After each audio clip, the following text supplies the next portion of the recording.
Good morning, good morning. We have been called a ton of things. Individuals who are not the ruling class or the political party.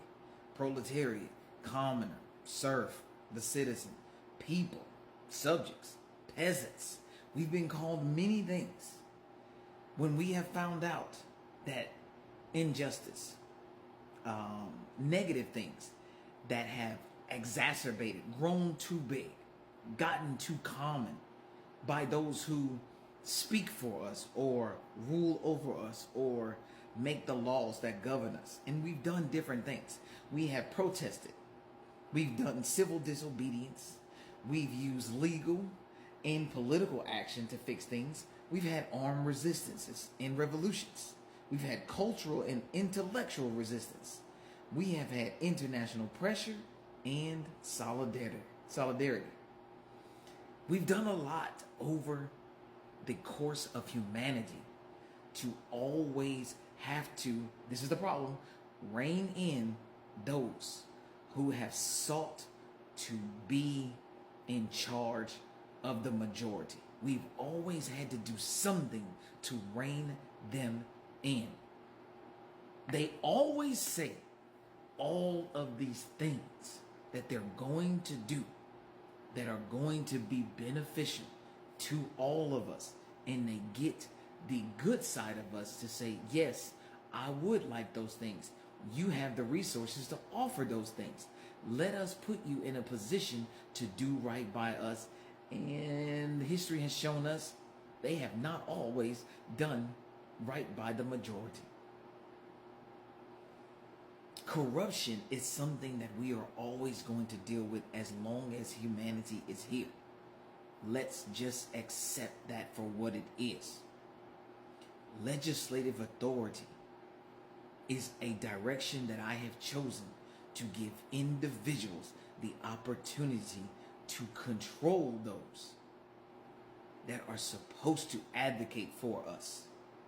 That is the purpose of legislative authority, and it has the ability to evolve greatly and touch multiple areas of our elected officials that bottom line and actually present change in our lives, whether it be healthy or not healthy. Legislative authority at its root is giving the citizen the ability to veto as a collective things that the community does not deem helpful to its environment. It also gives the people an avenue to make its elected officials bring forth legislation that the people want to see.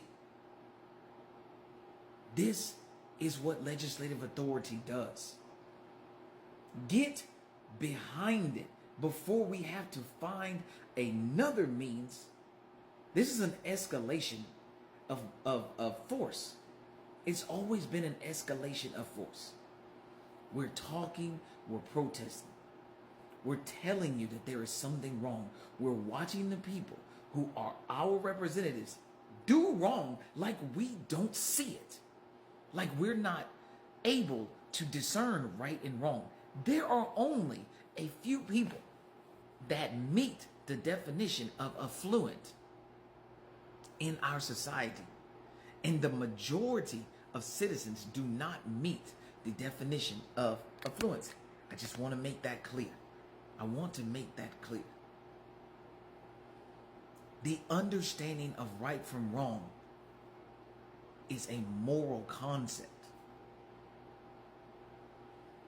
We are seeing too many of our elected officials and individuals of financial status be able to implement and do wrong because they can afford it.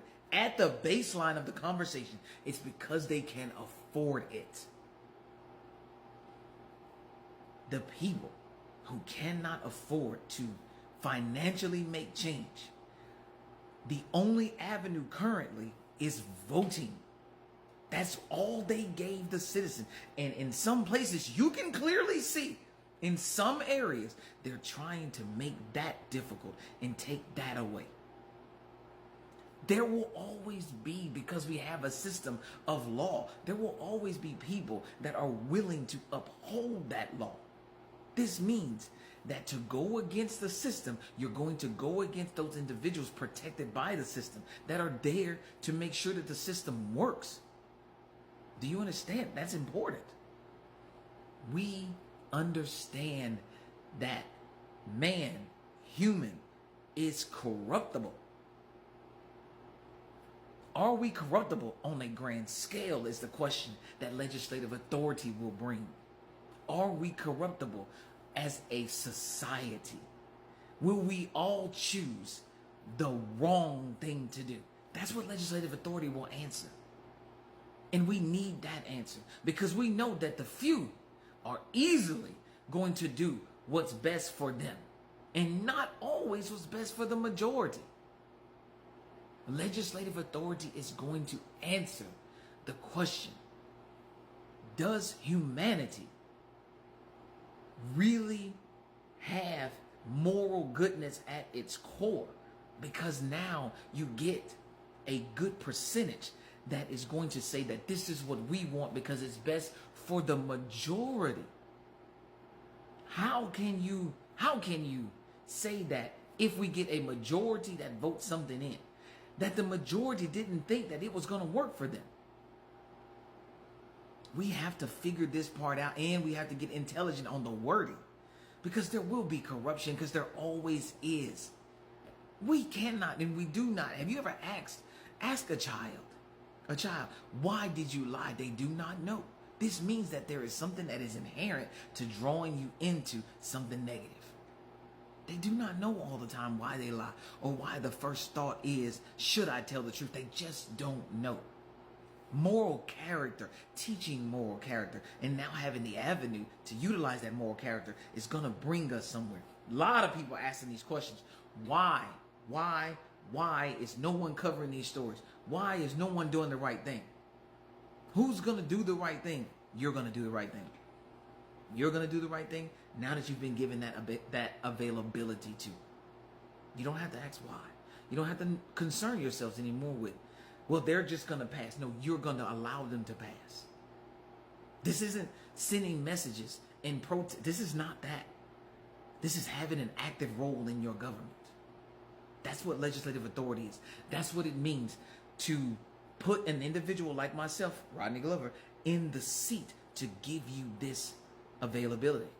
Now, like I said, on my profile, I put in the website that will take you to every Floridian that's going for an office. Just put the dates in and put what you're looking for. That's it.